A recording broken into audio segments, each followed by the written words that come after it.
கருவேப்பிலை வந்து உடம்புக்கு அவ்வளோ நல்லது. ஹை அயன் கண்டென்ட், இரும்பு சத்து இருக்கிறது. குழந்தைங்களுக்கு கண்ணுக்கு நல்லது, முடி நல்லா வளருது. பட் ஆனால் குழந்தைங்க பார்த்தீங்கன்னா அன்ஃபார்ச்சுனேட்லி கருவேப்பிலையை பார்த்தாலே தூக்கி தனியாக வச்சுருவாங்க, சேர்க்கவே மாட்டாங்க. அவங்களுக்கு இன்ட்ரெஸ்டிங்காக கருவேப்பிலை எப்படி சேர்க்க முடியும், அதே மாதிரி அதிக குவான்டிட்டி எப்படி சேர்க்க முடியும், அது இன்ட்ரெஸ்டிங்காக அதான் பார்க்க போகிறோம்.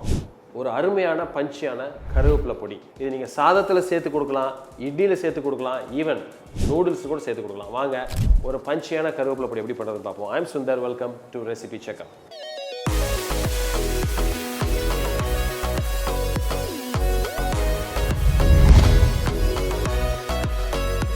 இதுக்கு தேவையான என்ன பொருள்னு பார்த்துருவோம்.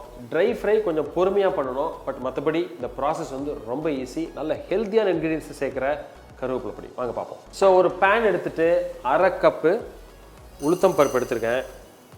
கொஞ்சம் மைல்டாக ஃப்ளேம் வச்சு பொறுமையாக வறுங்க. ஸோ உளுத்தம் பருப்பு கொஞ்சம் பொறுமையாக வறுக்கிறப்ப நல்ல மனம், இதான் நமக்கு இண்டிகேஷன். லைட்டாக கலர் மாதிரி இருக்கு பாருங்கள், லைட்டு ப்ரௌன் கலர், இவ்வளோதான். இதுக்கு மேலே கலர் மாறக்கூடாது. நல்ல ஃப்ளேவர் கிடைக்குது. எடுத்து வச்சிடலாம் தனியாக ஒரு பிளேட்டில்.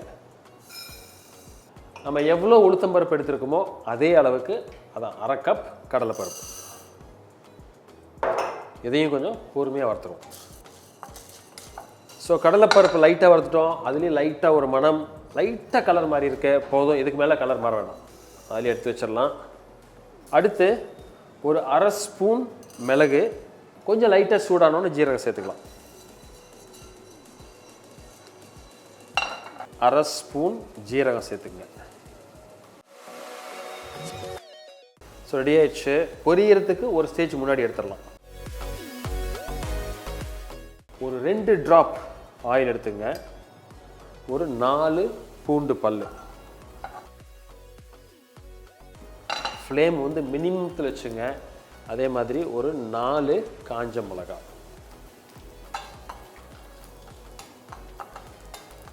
கொஞ்சமாக ஒரு சின்ன பீஸ் அளவுக்கு புளி சேர்த்துக்கலாம், ஒரு பேலன்ஸ் டேஸ்ட்டுக்காக. அதே மாதிரி ஒரு 1/4 ஸ்பூன் மஞ்சள் பொடி,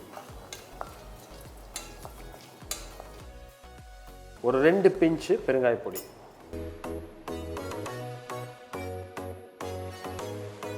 ஸோ தனியாக வச்சிடலாம். உளுந்தம் பருப்பு எவ்வளோ எடுத்துருக்கோமோ அது மாதிரி 5 பங்கு, 1/2 கப்பு வந்து உளுத்தம் பருப்பு எடுத்துருக்கோம். ஸோ அதே மாதிரி 5 பங்கு 2/2 கப்பு கருவேப்பிலை நல்லா கழுகி நிழலில் நல்லா உலர்த்தி தண்ணியே கொஞ்சம் கூட இல்லாமல் ட்ரையாக இருக்கிற ஒரு கருவேப்பிலை. இதை கொஞ்சம் பொறுமையாக நல்ல சருகாக காயிற அளவுக்கு நம்ம இதை வறுப்போம்.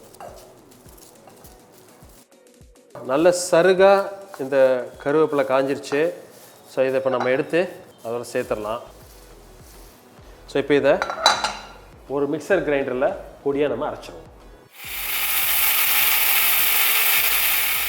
ஸோ நம்ம வறுத்து வச்சதை இப்போது உப்பு சேர்த்து வேணுங்கிற அளவுக்கு அழகாக ஒரு பொடியை அரைச்சாச்சு. ஒரு மைல்டு க்ரீன் கலர், நல்ல ஒரு ஃப்ளேவர். மிளகு, அதே மாதிரி மற்ற உளுத்தம் பருப்பு, முக்கியமாக கருவேப்பிலை ஃப்ளேவர் வந்து ரொம்ப ஹெவியாக இல்லாட்டி கூட, பட் அவ்வளோ கருவேப்பிலை நம்ம சேர்த்துருக்கோம். ஸோ குவான்டிட்டி வந்து அதிகம். இது ஒரு 2 ஸ்பூன் சாப்பிட்டாலே கிட்டத்தட்ட ஒரு 10 கருவேப்பிலை சாப்பிட்டதுக்குள்ள குவான்டிட்டி நமக்கு உள்ளே போகுது, மெயினாக குழந்தைங்களுக்கு. ஸோ அதனால் இதை நீங்கள் கண்டிப்பாக ட்ரை பண்ணிவிட்டு உங்கள் வீட்டில் இருக்கிற குழந்தைங்க இதை எப்படி ரிசீவ் பண்ணாங்க அப்படின்றத எங்களுக்கு கமெண்ட்டாக போடுங்க. இதே மாதிரி இன்னொரு நாள் ஒரு ஹெல்த்தி ரெசிபி, முக்கியமான சில விஷயங்கள் நம்ம உணவில் சேர்த்து ஆகணும் அப்படின்ட்டு இருக்கு. அதை எப்படி கொஞ்சம் டெக்னிக்காக சேர்க்குறதுன்னு பார்ப்போம். அது வரைக்கும் ஹாப்பி குக்கிங்.